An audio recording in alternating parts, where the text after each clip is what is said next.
Hello and welcome to the Double Your Freelancing podcast, where you'll learn how to raise rates, get more clients, and just generally have a way better life as a freelancer or agency owner.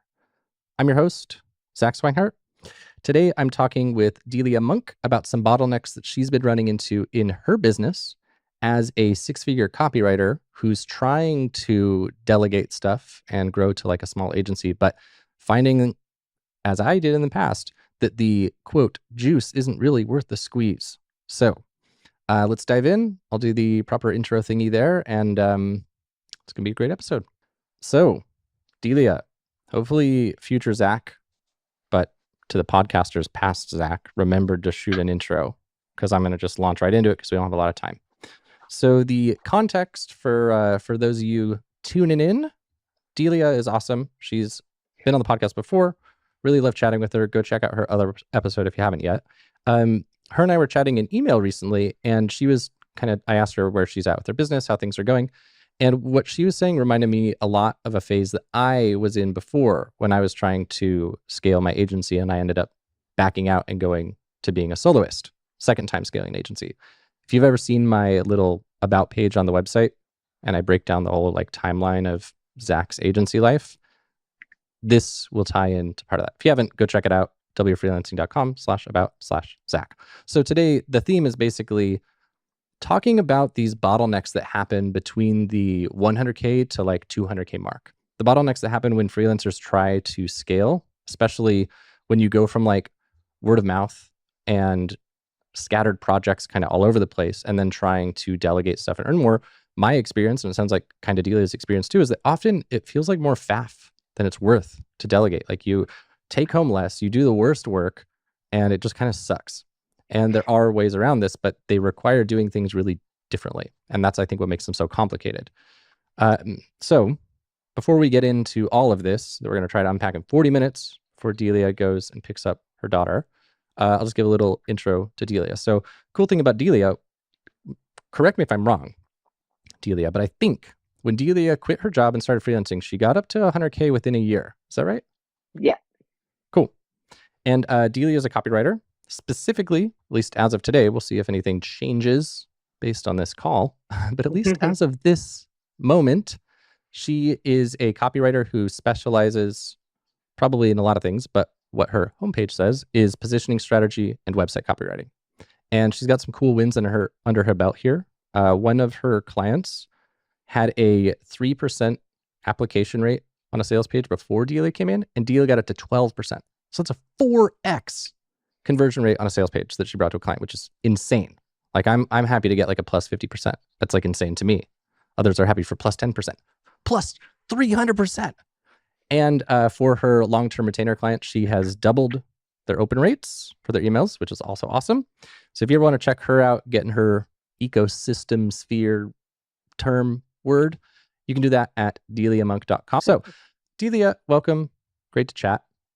And I guess maybe you can kick us off with the pain and those details that you sent me in the email. And then I'd also like to root in what do you want to leave today with? What's the goal for the call? But first, let's hear the pain, let's hear the deets, and we'll go from there. Amazing. Thanks, Zach. Thanks for having me again. So yeah, I basically can't get past 10K months. And I'm very grateful for 10K months. I just want to start by saying that. But I am the sole earner in our house. I'm the provider for our family. And I pay high taxes in Spain. And I also have my business expenses. And so 10K sounds super sexy. But the reality is it's just enough for our family once all those other bits and bobs come out. So my problem is I am basically a solopreneur. I have somebody who helps me out a few hours, VAing, my assistant, but I'm doing all the project management and all the copywriting, all the messaging. I can't put my rates up. I've thought about that, but I just can't. It doesn't feel like I can in the economy. I don't think that is just a blockage I've got right now. I think I'm reading the economy right, and that my rates are right for the market at the moment.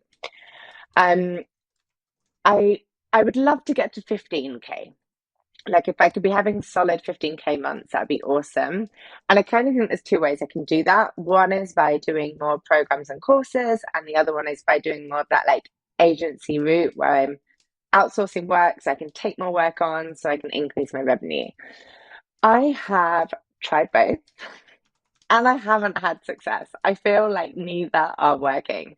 So on the programs and courses, I've done that.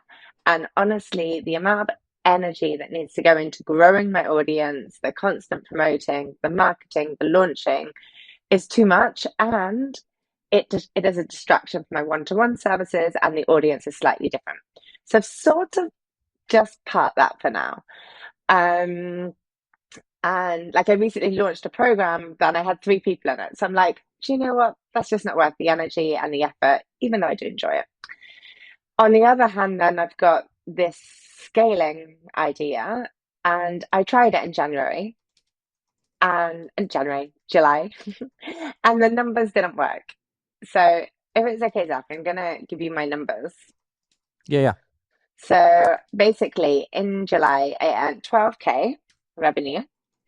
Um, And basically, a third of that went in taxes. So about 4K in taxes because I live in Spain. Um, and yeah, taxes are what they are. And then a third of it went on copywriters. So on other copywriters who did the writing for me, which left me and my family with a third, which is 4K. But actually, from that 4K, I had to pay my business expenses. So it wasn't really for me. That was another percentage that had to come out of that. That was quite an expensive month. I had quite a few annual subscriptions going out. So me and my family ended up with about 2K and I was in the red. So it looks super sexy, right? 12K months. Me and my family have 2K at the end. And it was a lot of it, I did work less that month. I did work less, but I also earned a lot less. And it just doesn't feel Yeah. worth it. And so my question is like, how does it become worth my while? Like, it feels like I need to be earning an enormous amount to make it worthwhile. Yeah. Lots of really good stuff to unpack. We need at least 4 hours for this episode, I reckon, not 33 more minutes. We'll probably have to do a follow-up. I think it'd be fun to like chat a little bit today, go off, do some stuff, we chat Oh again. yeah, awesome. But yeah, what you're describing with like really low margins and having a lot of top line revenue and not a lot of actual bottom line revenue is, I think, very common for agencies. As I recall, when Joanna and I were first chatting in Porto all those years ago, I like said some smart shit to her that I don't remember anymore what it was, but she found it helpful. I think it was around the same concept. I think she used to struggle with the same thing in her agency. It's very, very common, especially with the model that you have right now, which is what we'll kind of Yeah. unpack today. So just to clarify regarding the 15K months, that's 15K gross, where you're saying I want 15K coming into my pocket. Like what is the immediate target? Yeah, it's a bit of a misconception, isn't it? Because I would like 15K coming in based on my current business expenses, right? Okay, So cool. So yeah, 15K gross, you'll pay 4K or 5K of taxes. You'll have 10K in your pocket, assuming you did it as a soloist. yeah. Okay, cool. Do you track all of your time right now? The way that I No, am always. Okay. Well, then I've that's one thing tried to write it. down as the Okay, homework assignment. okay. I'll give you access to our little time mastery course so you can see the way I do it, because that's going to be the most important thing first, is like finding out where your time's actually going, what things are actually producing, what amount of revenue per hour, that sort of thing. So I'll just point to that so we don't have to talk about too much here. But I think for every freelancer, it's probably the most valuable thing you can do because you really only have your time. One other thing I wanted to clarify for the listeners is when Delia is talking about programs, she means like creating and selling courses. And I'm really glad that you spoke to that because I think it's easy for us as freelancers to idealize product creation. But I can tell you, DYF is a lot of freaking work. It is going to take way, way, way, way, way longer than if I were to just scale an agency. And that has become just painfully clear to me as I've been in it. Like, it just takes so much more time. And ultimately, I think that the biggest reason it does is because there's that old mantra with sales that like you want to sell to the top 10% of the market or whatever. And that's not what products are for. You sell Yeah, products to make them more financially accessible. And you get scale, but in exchange for a lower price point. And You don't get to validate anything early because with services, if your client pays you 10 grand to write a sales page, they don't expect the sales page to already be done. You have a month to go write the thing. Whereas with Yeah. the product, like you need at least something. And so that means you front load all this time and then you have to build an audience. And you have to, like, it's just wheel spinning. I know that in your 100%. case, I know that with you sometimes JV with like Joanna and she already has an audience.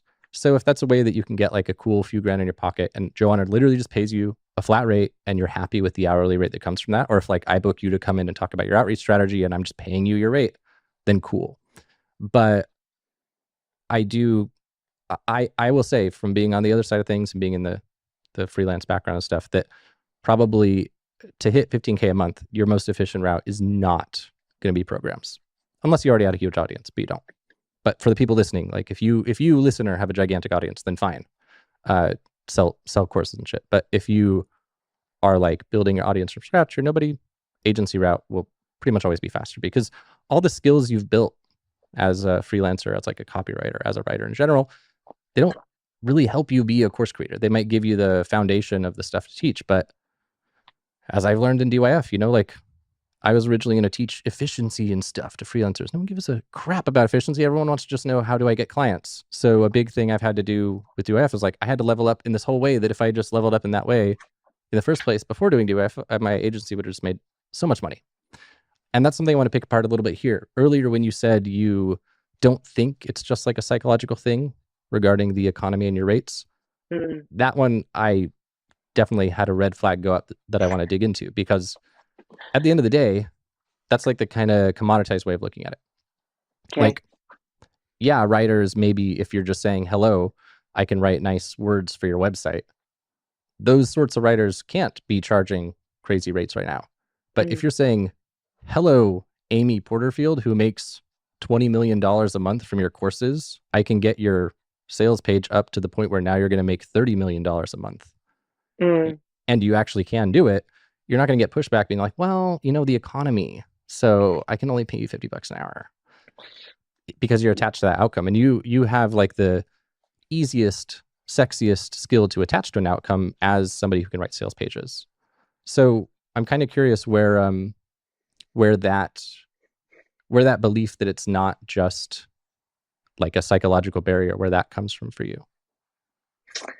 I think it's come from working with who I consider to be dream clients, and they are just justifying working with me. They kind of look at the numbers and they'll be like, oh, it's kind of over what I planned, and then they'll think about it and they'll think we're going to do it anyway because we really want to work with you, or they'll say it it's too much, we can't. And these are my ideal people, so I guess I'm just listening to that. Plus, I know what my colleagues and peers in the space charge. Um, and yeah, if I was a SaaS and tech writer, then maybe I could go higher. But I don't even think the likes of like Amy Porterfield, who is more my space, right? So I write for coaches and consultants, even those big people. They have got so many other costs. They don't, well, I can't speak for Amy per se, but like when I have seen big people in the space, big names, they're not paying tons for their copy. So yes, if I changed niche, I feel like I could put my rates up, but I feel that I would struggle at the moment. Have you ever played with any performance-based pricing at all?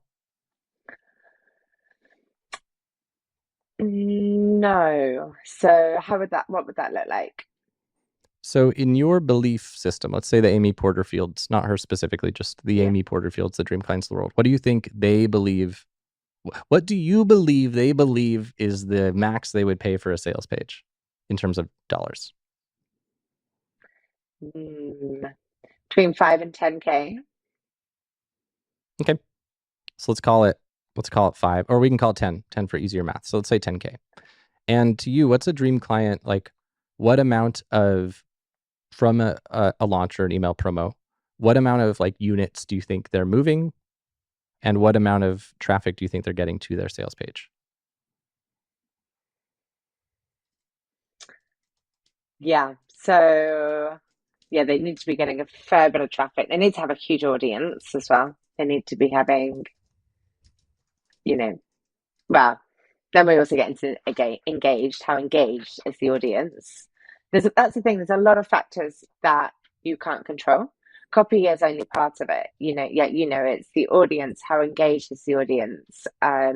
What was the last offer they put out? Is it a match for their audience? There's so many things. Yeah, but not Mm, to look at. I don't care about business viability for this moment. What I just okay, want to look at is like just the hard numbers of sales. So let's picture in your mind someone who you consider a dream client, maybe someone you've worked with. How many okay. people saw their sales page when you built it for them, and how many courses got sold, or Oh, how many okay. whatever's got sold? I feel like I don't have those numbers off the top of my head. Okay. Um, but we could like hypothesize if it helps.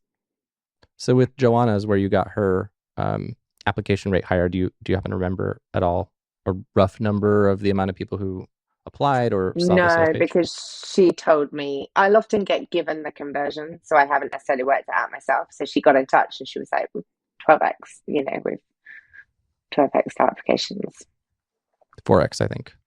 Yeah, 4x. Yeah, carried away. Okay, well then I can throw out a number. I don't know the Google Okay, Analytics for the page traffic, but it'll still help us illustrate. So yeah. I have a client who I've run launches for in the past who at its peak, the product was $997 and the launch did about 500K.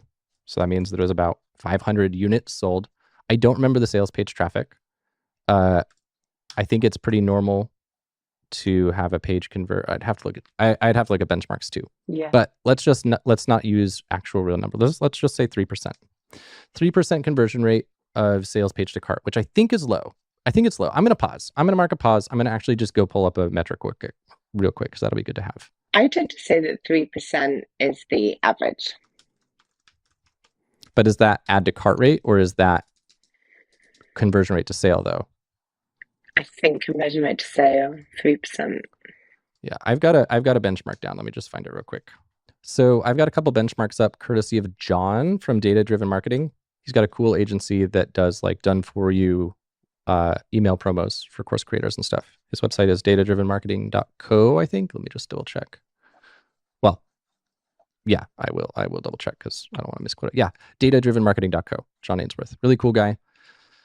And looks like what they see with their clients quite often is 20% sales page click-through rate.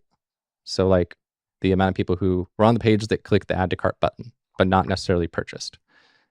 Their checkout conversion rate, so people who go to the add to cart page versus actually buying a thing, is like 20 to 50%.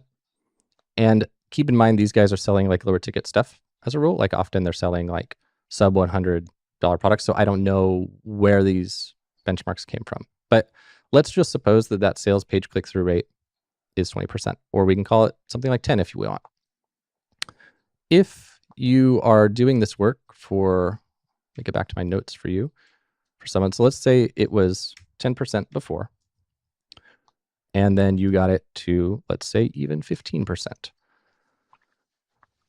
If we're using our $997 times 500 students thing, the implication there would be that about 10,000 people would have seen the sales page, assuming a really high cart conversion rate. So that'll be our pretend number. We don't have to care about it being a real number. It's our pretend number.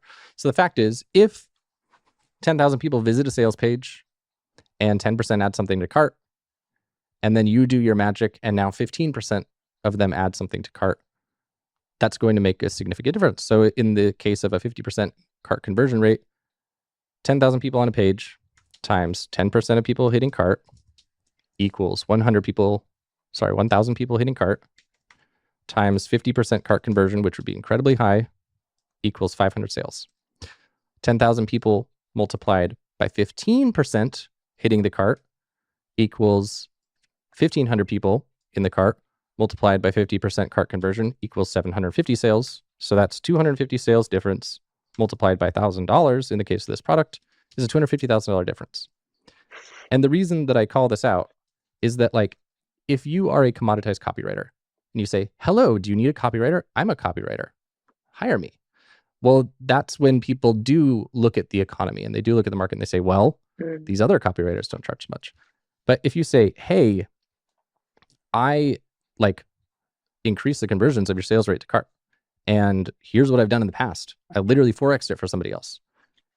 And here's what it would mean for you if I even bumped it by 10% or 20% or whatever. And this is where performance-based comes in. If I don't do that, you don't pay me that much, or you don't pay me at all if you want to be really ballsy about it. But the better way is the don't pay me very much. So like the way I like to structure my performance-based stuff is if I don't drive a really great outcome, but I still want to like cover my financial bases, I just still get paid. I still did work. It's still valuable, hopefully. But it's not like that valuable. Why should I get paid an ass load of money for it? Like if I say I'm going to increase your sales page click-through rate by 50% and I don't, why should I get paid as much as if I did? I'm like just bullshitting them at that point. I don't deserve to be paid so much, in my opinion. So the way I'll usually structure these things, and the way John at Data Driven Marketing structures his too, is that I'll have like a baseline fee. And then if I really, really, really kick ass at whatever the thing is I control, that's when I get paid well. So like in the past, when I was running launches, including sales page copy and design and stuff, I would charge the base fee plus a performance basis of net revenue, plus a higher percentage of gross revenue beyond the historic average launch revenue. And I got paid really well one time when I did that. I did a really good job. And in your case, you wouldn't want to do something like that because you don't control the whole launch. I was doing everything. I was doing the emails, I was doing the sales page, I was doing the cart, I was doing like all the shit. In your case, you wouldn't want to do that. You'd want to probably like what we talk about in 200K Freelancer, which, oh my gosh, I forgot to promote that. Hey, everybody listening to this, 200K Freelancer came out today. It might be sold out by the time you hear this, but if you want to check it out, it's dyf.link/200KF, maybe? I don't actually remember. 200K Freelancer on the DYF website. So in there, we talk about this like KPI autonomy in one of the lessons.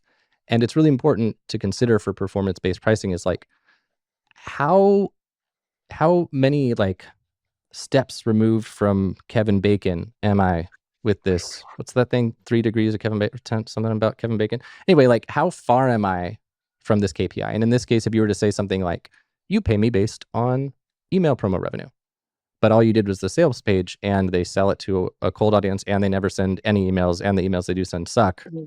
That's not really fair that you got docked. But if you do it solely based on the sales page click-through rate or whatever it is you're touching, then you can extrapolate the value of you doing that and charge a performance basis based on that. And you can do like ratcheting things too. So if we're using this 10% baseline example, you could chat with the client on the phone to anchor the upside where you say, okay, so let's take a look at how many visits your past sales page got. Let's take a look at what your cart conversion rate was. And let's see like what your baseline is. Okay, cool. So it looks like a typical visitor to your sales page is worth $50 or whatever right now. And if I made my tweaks, then each one's worth $75 or whatever. And you can essentially then say, okay, if you want to work with me, most of those copywriters out there, let's say that the good ones are charging 10K. My base fee is only 5 because I don't want to win if you're not winning. But if I get your sales page click-through rate to 11%, you pay me an extra $5,000. If I get it to 12%, you pay me an extra $5,000. If I get it to 13%, pay me an extra $5,000. Get it to 14%, pay me an extra $5,000.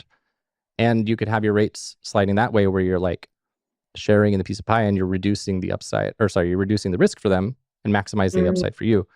And I'm saying this because I do this in my own freelance business. I don't like to talk about it publicly at DYF because I don't want to get any unfair advantages from DYF, but I do this with conversion rate optimization where I take the baseline conversions of website traffic to email subscribers. I help them determine their email subscriber LTV, and I only charge based on percentage increases over their baseline. So if their baseline site-wide conversion rate is 2%, I get it to 3%, they pay me $5,000. If I get it 4%, they pay me another $5,000. I get it 5%, they pay me another $5,000. And it's kind of cool.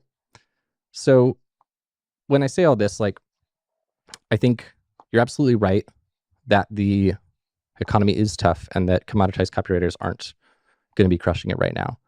But I think that it's also possible that you're not anchoring really deeply into the true value of your thing, because you're assuming that you're just mm, as good of a copywriter as somebody else. And mm, maybe that's not true. Like maybe you drive more results than the others, and the amount of value you produce is thereby also much higher. So what's mm. coming up for you as I've been monologuing for like 15 minutes? I've been fascinated. Couple of things. One is that whilst I do sales pages, um, I don't love launches. It doesn't set me alive. And I actually don't want to position myself as a launch copywriter. And so as a website copywriter and positioning strategist, that's the stuff I really like as well. Like, how are we going to position your entire business and website? It's harder to point the money at that, right? But it's so important, but it's just further removed from the money. It's just back a little bit. So that's one thing. The other thing that I was thinking about is how do you then manage the communication afterwards? Like, how do you say, so hey, like, what were the figures? You just trusting they'll give you the right figures. Like, how do you manage that bit? I'm glad you asked it, because I would suck if we did this episode without saying that. So the ideal is that you make sure you're in a position where you do not rely on them getting them for you. Not just because of people like lying to you, but they might just miscalculate things. Yeah. So if it were me, I would, like, let's say I'm doing it based on email click-through rates or whatever, or email subscribers in my case with the CRO. I want access to their ConvertKit account. I want access to their Google Analytics so that I can just like pull the numbers myself. And I Mm, can just show the screenshots, show how I calculated things, that sort of thing. So in this case, if it was sales page click-through rates, all you would really need to know would be you would need Google Analytics login to know how many people visited the sales page, and then you would need access to Thrivecart or whatever their cart is to know how many people hit the cart. mm, Or you would need to have them drop a Google Analytics tracking code into their Thrivecart so that you could see from GA how many people actually added a cart. And you could even set up a little GA conversion funnel to do that. And you'd actually see the mm, percentage. But yeah, so that's a good point that you raised, is that in an ideal world, you do not need to depend on the client's honesty in order to get paid, or the client's ability to like do math correctly. yeah. And that you instead ask yourself, like, what are the things that I could have them add to that would ideally be low risk for them? Because maybe getting Mm, added to Thrivecart would feel high risk, but Google Analytics isn't going to feel too high risk to really anyone, because yeah. it's like you can't destroy somebody's business with a login to their GA, at least Right. not to my knowledge. um, so having access to that would be important. And then with regards to your bigger objection, that I think is a really good one to talk about, I'd like to pick that apart a little bit, because this is Mm, actually coming into this call. This is what I would say from where I am on the outside, at least in terms of just dollars, not in terms of your heart. But from a solely dollars perspective, it seems like the weakness of your business is positioning around, like, I help you write words on your website. Like I help you write your website in general. mm, Because it just seems like the more commoditized skill, because it's hard to say you did a better job than somebody else. Like mm, that's kind of what all this comes to. It's not always just about dollars. It's often really fundamentally about, can I point to something to show that I did this better than somebody else might have? mm, And so for like a developer or something, maybe that's like how, if you go in and optimize somebody's app code, it's like, how quickly does the app compile now? How much smaller is the app's file size? Like just something concrete so that it's not subjective anymore. I have yeah. this little thermometer thingy that I can pull up on Canva. I have it in a YouTube video for anyone who's watching. That's like, it's the service offering value thermometer infographic thingy. And I think that this will be interesting to share here, but I know we got to hustle because you got to go in a couple minutes. So it's this here. So the idea, can you see my screen, Delia? Yeah. Cool. So the idea is that the top of this thermometer is all this stuff that has a demonstrable outcome value. So this doesn't rely on like opinions or beliefs or feelings that the client has. And in this category, we have like creating more eyeballs, turning eyeballs into leads, turning leads into sales, turning sales into more sales, saving time or money that's wasted. And then we have this like subjective value one, which is like insurance and protection from pain, creating a product I can sell, or fulfilling my services, like what you do with Joanna's clients, Mm, nurturing my audience, building my authority. And I feel like website copy is kind of like maybe in these two, like the nurturing audience, building authority, like it is vaguely turn eyeballs into leads, but if you're not tracking it, then it's not mm, really. But this would be the best one for it to get attached to. So what I wanted to ask you with regards to this lighting you up, because I think it is important to mm. follow your heart. What is it that makes you like that so much more than like launch copy and stuff? I don't like the pressure of launch copy, actually. So I actually feel so much more creative when I'm doing positioning and website copywriting because it's really like the creation of a brand, a personality. Like your website is your constant. It's like creating the soul of your business. Um, I get super excited. I'm normally working with people who are just about to launch a book and they're about to like pivot their entire business, and it's normally becoming more purpose driven for them, and then I get to kind of create the actual kind of, yeah, like the soul of the business that lives online. I love it, and it's super creative. I get to, write all the most fun headlines, and I don't have that pressure of someone being like, I'm putting all my eggs in this basket. And actually that's with launch, it's hard, it's fast. Um, there's so many factors I can't control, like I mentioned earlier, as well as economy, their audience, so many things. And it doesn't drive me. It doesn't, it doesn't light me up. I do it. Also naturally clients will come to me for like positioning or web copy, and then they'll end up needing sales pages. I rarely write a website that doesn't have a sales page in it. So I do it, but I definitely wouldn't want to position myself as a launch copywriter or even shout from the rooftops about that kind of ROI. Yeah. I do mention it, but I just don't want it to be my like defining characteristic. So here's the question, because I definitely get you about launches. I hate launches. If I could never run another launch again, I would be so happy. Yeah. Um, but how would you feel like suppose somebody wasn't having you do a launch, but they're having you do a sales page, and these guys were selling an evergreen product that they ran like cold Facebook traffic to or something. So it's not like deadline pressure, not all the eggs in the basket. It's just you kind of gradually playing and iterating. How would that feel? Yeah, I prefer that. But would you like it as much, or at least almost as much as the website copy? No, I still prefer the website copy and the positioning. Okay. But sales pages come into website copy, you know? Like I say, my audience are coaches and consultants. Like sales pages are often the beating heart of their web copy. Um, And so it's part of it. and sorry to, I'm only gonna reroute you so like strong armly because I see we only have Please 7 minutes.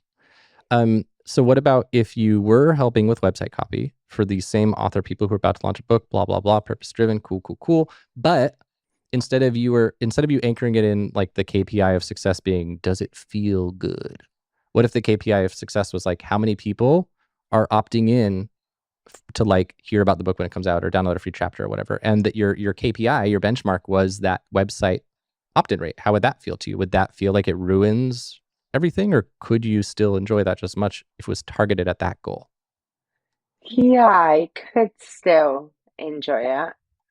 Um, yeah. Okay.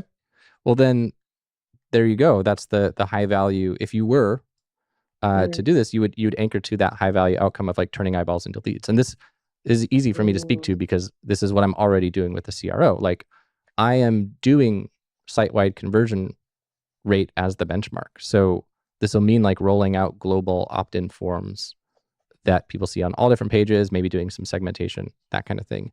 And so now instead of it being like, I am going to have to pay Delia $10,000 to make my site feel good. And does Delia's copy really feel so much more heart aligned than blah, blah, blah, cheap person's copy? I don't know. They look like words mm. to me. They all seem good. And to be fair, Delia, you're really, really good at the heart words. It's like my favorite thing about reading anything you ever write to me. It's like, oh my God, this is like reading a poem. And she's just telling me, just giving me a little update about her life. So that is something you're really, really good at. But the thing that's tough about it is like, how much is it really worth? Mm, And that's why it's subjective. It's mm, absolutely subjective. It depends on value systems and beliefs and preferences. And what it means is that in order for you to like raise your rates, you rely on like getting in front of clients who have this subjective value system that believes that it's really important for whatever reason to have heart copy, and that your specific way of making heart copy is like way more hearty than the other ones. And that's yeah, just really hard. So yeah, maybe what we do to tie up today, because there's so much more to unpack, is we just like pause here and you noodle on this while you're like yeah, going to pick up your daughter, and then we'll just have another call in a week or two or something and keep going. But yeah. but what are your thoughts or pushbacks on this idea of like, how does it feel, the idea of targeting like that mission of I'm gonna do the heart stuff, but the heart stuff serves the purpose of like getting people into their ecosystem to benefit from their book and whatnot. Yeah, absolutely. And more I'm working with more purpose-driven, impactful businesses, and I've noticed that I am more into the money when it's got that impact behind it. Um, and so I think maybe even just switching that in my head, listening to what you're saying and thinking about the impact of that money.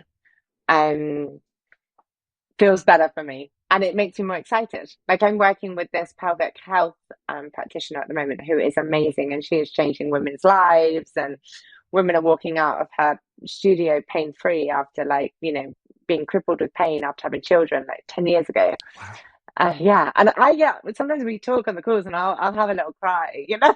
Like it's really amazing stuff, and I am obsessed with getting the most sales possible for her because I know she's Yeah. changing lives. So yeah, so that's a cool way to look at it, like taking what you said and bringing the impact piece in and noodling on it. Yeah. And that's something I've always struggled with in my life, and I still struggle with now, is feeling, and this is not smart to talk about with like 1 minute left, but whatever. We're gonna just toss this out there and not close the loop. Uh, feeling like a lack of purpose Yes. and always looking for purpose elsewhere. And that's why I'm doing DYF, is like I really want to help freelancers earn more, because then they can get more time leverage and give back to the world. And maybe then I will feel that my life is full of purpose. But I'm learning I'm probably never going to feel that way. I'm probably never going to feel full of purpose. And what my girlfriend back in the day told me, fiance now, as a couple days ago, we were talking about this. There's another one we're not going to dig into because 1 minute left. Yeah.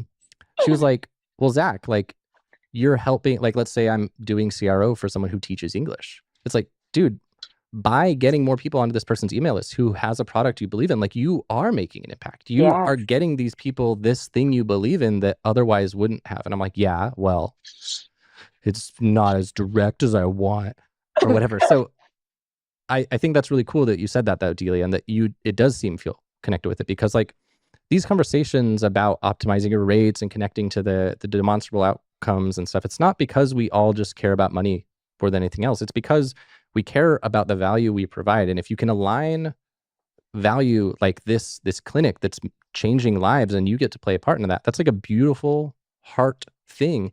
And you can Mm. make a fuckload of money doing it. And that's the Yeah. sweet spot. Do the heart thing Yes. and make a fuckload of money. Yeah. So that's where we'll tie a bow. That's a good tie a bow place. Any I thoughts love or it. questions before we hop off today, Delia? No, just yeah, lots of food for thought, and I'd be excited to carry on the chat. Cool. All right. Well then, I guess Delia, you can pop off. I'll do the outro, intro, all that stuff. Great chatting. Oh, but I'm gonna hit stop. We got to let your recording sync and then you can go. So let me do that real quick. Alrighty. So she just disconnected. And yeah, we didn't get a chance to dig into the part that I really want to dig into with her, which is that scaling bottleneck. But it's really good and important that we talked about this like ROI alignment, because this is actually a part of it. So a teaser for you that Delia doesn't get to know because she disconnected, but that you get to know now, and that I'll pick apart with Delia next time, is like one of the things that's so hard about scaling from this kind of commoditized, like you're maybe attaching an outcome, but it's kind of fluffy. So in Delia's case, it's website copy. In past Zach's case, it was like, hey, financial advisors, I'll make you a good website.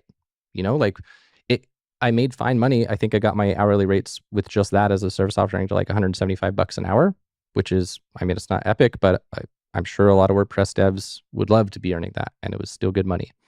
But it gets to be harder to push beyond that because at the end of the day, you're just kind of doing a commodity service like really, really, really well.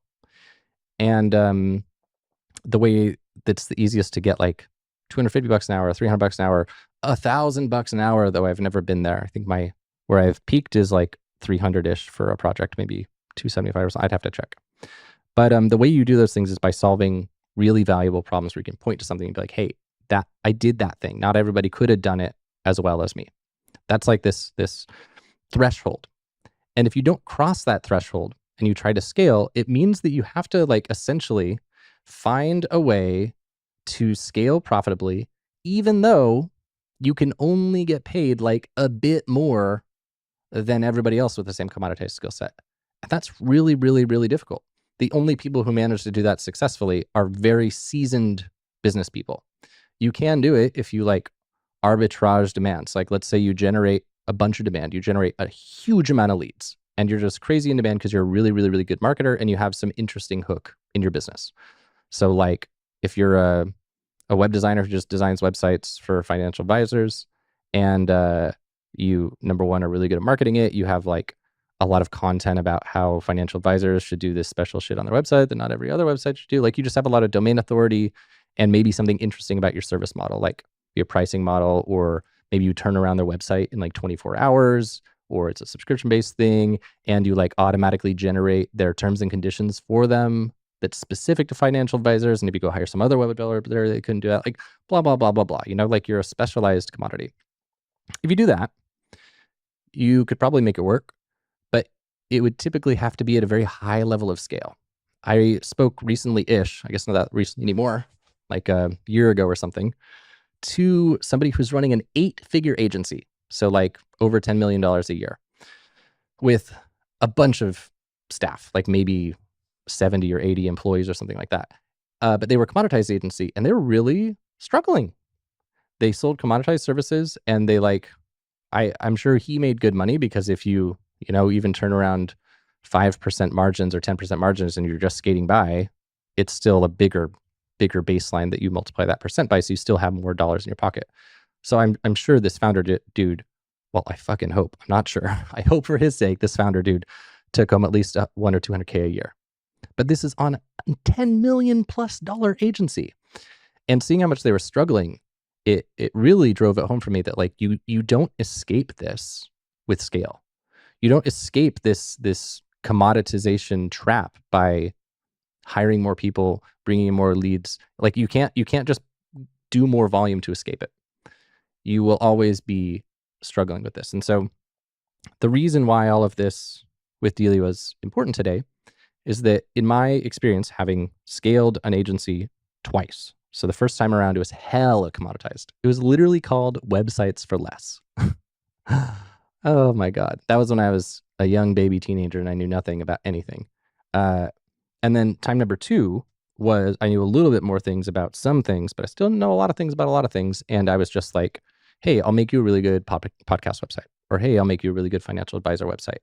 That will be generally good at conversions, but not actually tracking the metrics, not really being able to point at something and say like, hey, here's what yours was before, here's what it is now, that kind of thing. So from both of those times, my experience doing those versus seeing where the bones of the business are now with this conversion rate optimization, where I do have something I can point to. And I have a much more streamlined productized service offering. Like the process of scaling is so much different. It's so much more fluid when you have something more productized. And when you have more margins to play with, it just gives much more margin for error. You're able to delegate things and still actually turn a profit on the project, versus if you're going kind of low margins, you're going to get in that situation Delia described, where it's like 12K comes in, 4K goes to taxes, 4K goes to team, 4K goes to you, but of that 4K goes, 2K goes to business expenses. So you're left with 2K out of 12K, whereas if you had just been solo, you'd be left with 6K out of 10K or whatever. And that was my exact experience, and that's Delia's too. And a big component of getting past that is the offer quality, which is to say, like targeting one of those higher value outcomes from that thermometer. So creating more eyeballs, turning those eyeballs into leads, turning the leads into sales, turning sales into more sales, saving time or money that's currently wasted. Or if you had a subjective value problem, but that you're really, really good at, you could maybe escape it, but it's a lot harder. So one component's that, the offer quality. And then another component is the lead flow. So Delia's other episode is about her cold outreach strategy, which she essentially does a low volume, highly customized approach to other agency owners. And it was great for getting her to 100K, but I don't think this strategy is going to be really good for her getting to 200K. I think she needs something that's higher volume, more scalable, and the personalization happening at scale instead of with manual research, and reaching out to the direct clients. Because if you're subcontracting for other agencies, like there's only so much they can pay you per hour, unless they change their whole billing model to be performance-based and they give you a cut of their cut. But that's not going to happen subcontract. So these are the two components: offer, leads. You need both to have the basis for scaling to 200K plus. Without those things, you can definitely piddle around in the low 100K, mid 100K area. Like if you're a really good dev, lots of really good devs make mid 100K easy peasy. If you're a really good copywriter, lots of good copywriters make 150, 100, somewhere around there K, easy peasy. Because these things are all anchored to like what employed people get paid to do them. And employed devs make mid 100K. Really good copywriters make 100K as employees. Like these are just, as a freelancer, always going to be, if it's commoditized, anchored against, quote, the economy, like we talked about today, which will mean anchored against what employed people are paid for these things. And the only way to escape that is to stop being anchored to that thing. And if you can escape that, and you can do it in a way that has really high margins, then scaling becomes like just so much more lucrative. So this is a really nice segue. Wow, I teed that one up.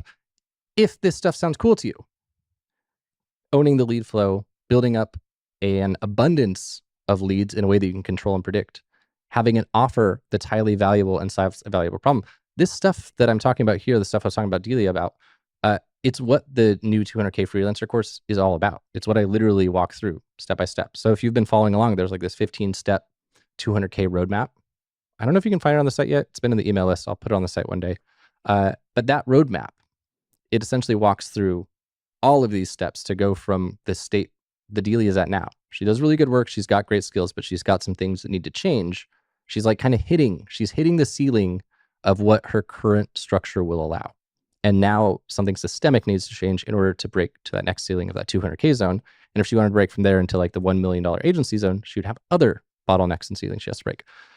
All of these things are covered in the 200K freelancer course so that we can systematically break these ceilings, solve the bottlenecks, and be able to get you to the 200K zone with a lead source you control, such that you don't just rely on referrals for clients. You don't just rely on agencies who you subcontract for.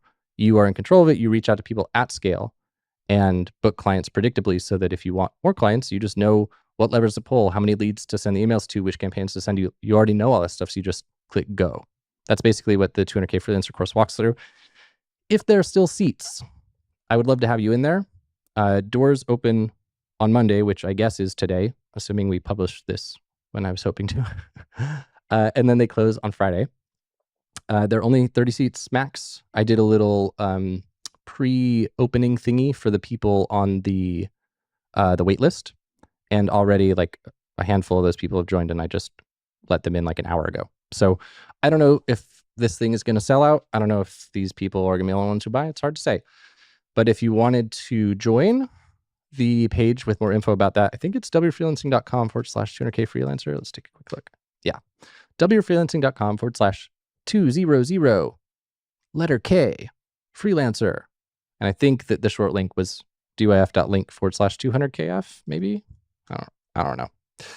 Let's see. dyf.link/200kf.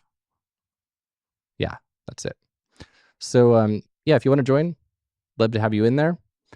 And if you don't manage to get in, if it sells out, we'll open the doors soon, probably in January of 2025.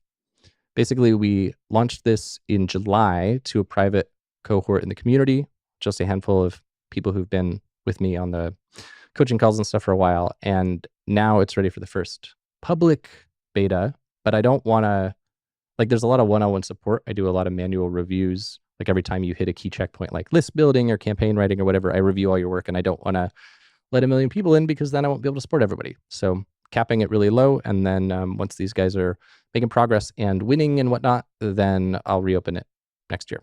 So thanks for being here. I'll have Delia back on soon. Be fun to pick up this convo, see what thoughts came up for her. And then we'll talk about some of these bottlenecks that I just talked to you privately about. I'll talk to her about those and see what comes up. So thanks for being here, and see you in the next episode.